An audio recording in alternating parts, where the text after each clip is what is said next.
मुंबई येथील अंजुमन ए इस्लाम संस्थेच्या प्रांगणात 77वा प्रजासत्ताक दिन साजरा करण्यात आला।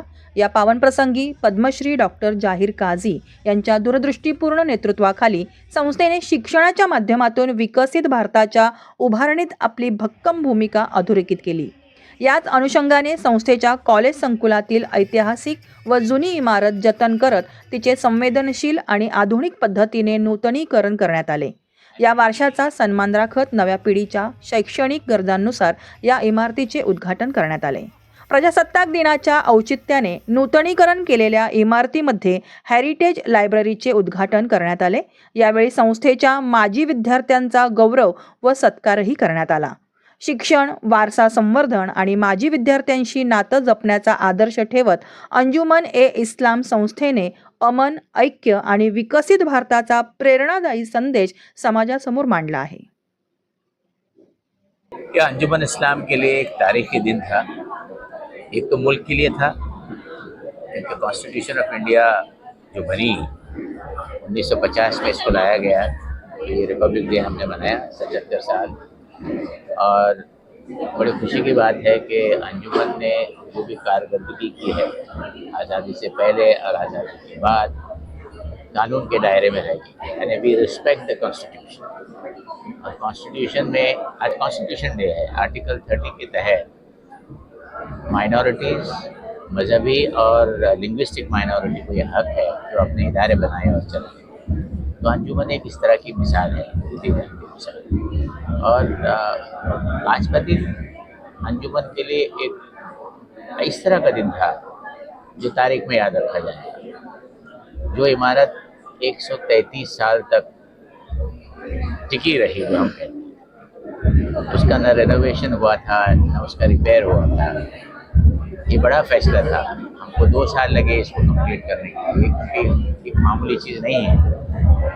ये जो बिल्डिंग बनाई है हेरिटेज, इसके आर्किटेक्ट ने जो अपना जहन इस्तेमाल किया है वो तारीफ़ काबिल है, और उस तरह से उसका काम भी होना चाहिए। तो आज वो काम मुकम्मल हुआ। करीमी लाइब्रेरी को हमने फिर से उसको बेहतर बनाया, लेकिन पहले से भी बेहतर बनी है, ताकि लोग आए अच्छे माहौल में किताबें पढ़ें। आजकल किताबें पढ़ने का शौक़ तो चला गया है। तो हमने सोचा कि हम करीमी लाइब्रेरी को इस तरह ज़िंदा रखें कि ज़्यादा से ज़्यादा लोग आकर इसका फ़ायदा उठाएं।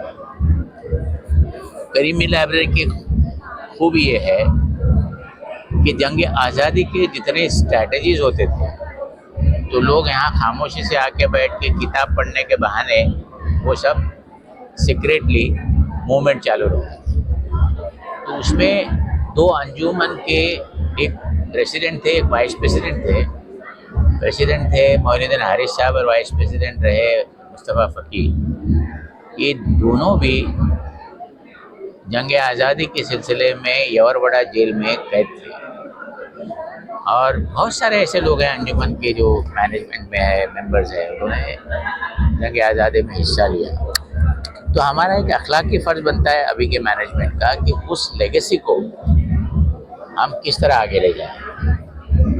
तो आसान डिसीजन नहीं था, पैसे का भी मामला था, वक्त का मामला था। रिपेयर रिस्टोरेशन 2 साल कोई बोला नहीं, हमको सब नहीं करना है, लेकिन हमने वो सब्र से काम लिया और अच्छा काम किया। इसलिए ये 26 जनवरी जो है वो इस तरह याद रखा जाएगा, 77th रिपब्लिक डे। और हमने एक थीम लिया इसके लिए। कोई भी अच्छा बड़ा प्रोग्राम होता है तो एक मकसद से उसके काम होना चाहिए। तो मकसद यानी थीम हमने रखा विकसित भारत। जो भारत को आत्मनिर्भर की बात हो रही है और भारत को, हिंदुस्तान को 247 में कहाँ तक ले जाना है, 100 साल मुकम्मल हो। तो वो जो पैरामीटर्स है डेवलपमेंट को, उसमें अंजुमन ने बहुत सारा काम किया है। और जंगल में मोर नाचा किसने देखा, एक ये भी होता है, लोगों को पता ही नहीं। तो आज हम चाहते थे कि इसकी एक नुमाइश भी हो, लोगों को पता चले, सरकार को पता चले। और मुल्क की तरक्की भी हमारी तरक्की है, हमारी तरक्की नहीं होगी तो मुल्क कैसे तरक्की करेगा, दोनों भी चीज़ें हैं। जब मुल्क तरक्की करेगा तो उसमें हमारी भागीदारी भी होना चाहिए और हमने मेहनत भी करना चाहिए कि मुल्क आगे बढ़े। तो आज इसकी एक कड़ी थी आज की प्रोग्राम. हो तर ते कितपत महत्वाचं आहे. नाही, काय झालं, आपण 30% डिजिटायझेशन केलेलं आहे. मग हे लायब्ररीचा प्रॉब्लेम सुरू झाला, इथे लिकेज हे ते तर मग आम्हाला असं समजलं की काय पॅचअप वर्क केलं तर परत टिकत नाही, तर म्हणून ओव्हरहॉलिंग केलं. त्याच्या अगोदर आपण मला वाटतं 30% डिजिटायझेशन केलेलं आहे. 70% डिजिटायझेशन एक NGO आम्हाला इसिंग ही supporting. It's not a big work, पण हे जे आपण सगळं केलं आहे ते काय फिलॉन्थ्रफी नाही आहे, आम्ही आपल्याच पैशातून केलेलं आहे. आणि बघू आता कितपत इम्पॉर्टन्स आहे या गोष्टीचं डिजिटायझेशन आणि जतन करणं. नाही, इम्पॉर्टंटच आहे. प्रश्न बरा विचारले तुम्ही.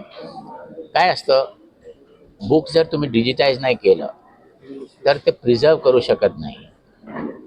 ते मेकॅनिझम आहे, सोल्युशन्स आहे, पण ते टिकत नाही. एक तर ते युअर बुक्स नाही असले तरी तुमचे डिजिटाईज फॉर्म आहेत. दुसरा, ज्या लोकांना इथे नाही यायचं आहे आणि टाईम मिळत नाही, या महाराष्ट्राचे दुसऱ्या भागात आहे, ग्रामीण भागात आहे किंवा भारतात लोक आहेत, त्यांना असं वाटलं की ह्या पुस्तके आपण पण वाचू, तर ते डिजिटाईज फॉर्म असला तर ते वाचू शकता इथं आणि भारत देशाच्या बाहेर सुद्धा जाऊ शकता. ते 2 कारण आहेत. आणि सध्या तरी लायब्ररीचं जे कॉन्सेप्ट आहेत ना, पूर्वी होतं तसं नाही आहे. आता सगळं ChatGPT, AI असं सुरू झालेलं आहे.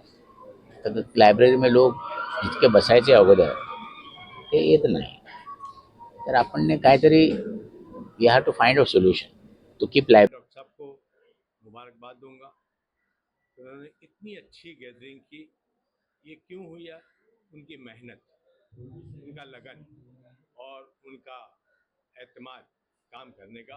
इस वजह से आज 16 साल से वहाँ पर है और अंजुमन इस्लाम को तरक्की के ऊपर तरक्की देते जा रहे हैं। आदमी मेहनत और लगन से काम करेगा तो इंशाअल्लाह वो अच्छे में अच्छा काम कर सकता है। आपको क्या लगता है आज कौन सी ऐसी बेहतरीन चीज हुई है जो आपको हमेशा याद रहेगी? देखिए, इन्होंने मेरे ख्वाब और ख्याल में भी नहीं था। 2-3 साल पहले डॉक्टर साहब मेरे साथ उम्रा करने गए थे। उम्रे के बाद में वो मैं भूल गया था, ध्यान भी नहीं था मेरे बात में, मगर आज उन्होंने मुझको याद किया।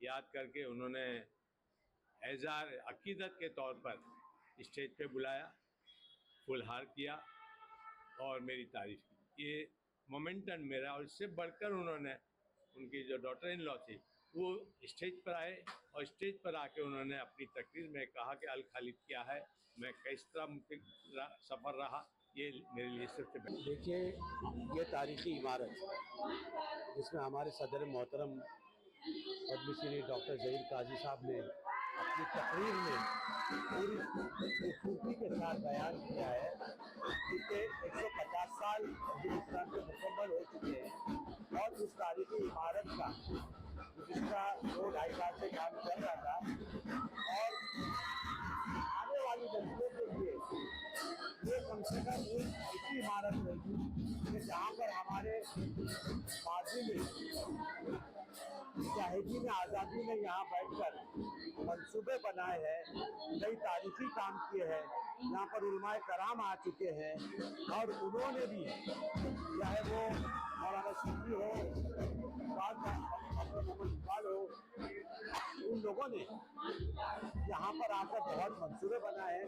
इस तारीखी इमारत में जो इसकी करीमी लाइब्रेरी है, जिसमें कई कुतुब है, जिसमें कई मखतूतात है, जिसमें संस्कृत, अरबी, फारसी में और मराठी में कई नायाब मखतूतात है, तो ये ऐसा मौका है कि हमारी आइंदा नस्लें इनसे फैजाब होगी और यकीनन उनके लिए मसले रहा होगा।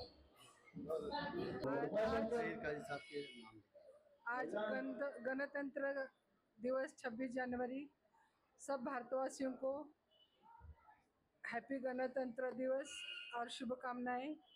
और आज अंजुमन इस्लाम में डॉक्टर पद्मश्री जहीर काजी साहब ने जो आज बढ़िया प्रोग्राम लिया और हमको उसका हिस्सा बनाया, उसके लिए मैं तहे दिल से शुक्रिया अदा करती हूँ।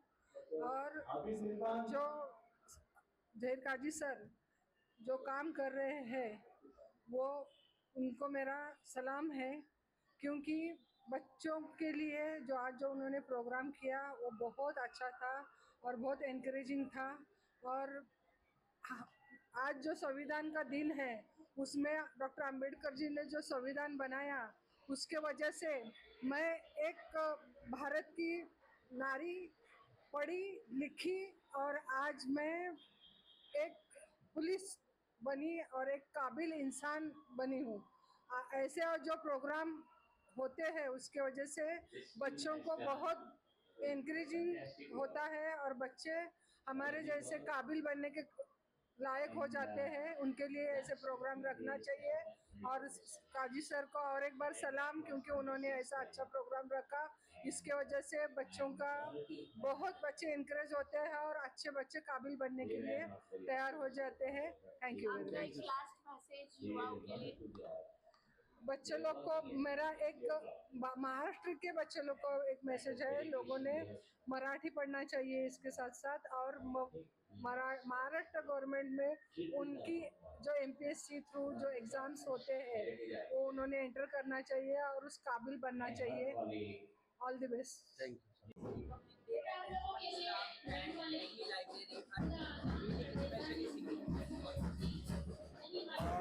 I've been a part of Anjuman now for 25 years और आज आप देख रहे हैं 150 साल पुराना ये स्ट्रक्चर है, इसे वापस रेनोवेट किया गया, रिस्टोर किया गया। और आज यहाँ पे इस लाइब्रेरी को जो आप देख रहे हैं रिस्टोर करके इसका इनॉग्रेशन था। कई सालों से मैं यहाँ आ रहा हूँ, 25 साल हो गए। उन्होंने काम किया है, काबिल तारीफ है। जो आर्किटेक्ट है, जो टीम है यहाँ पे अंजुमन की जो टीम है, उन्होंने बिल्कुल 150 साल पहले जैसा था उससे करीब जाकर के इसको रिस्टोर किया without changing anything which was from the past. निष्पक्ष बातम्या, नवा दृष्टिकोन, युवा स्तंभ न्यूज नेटवर्क.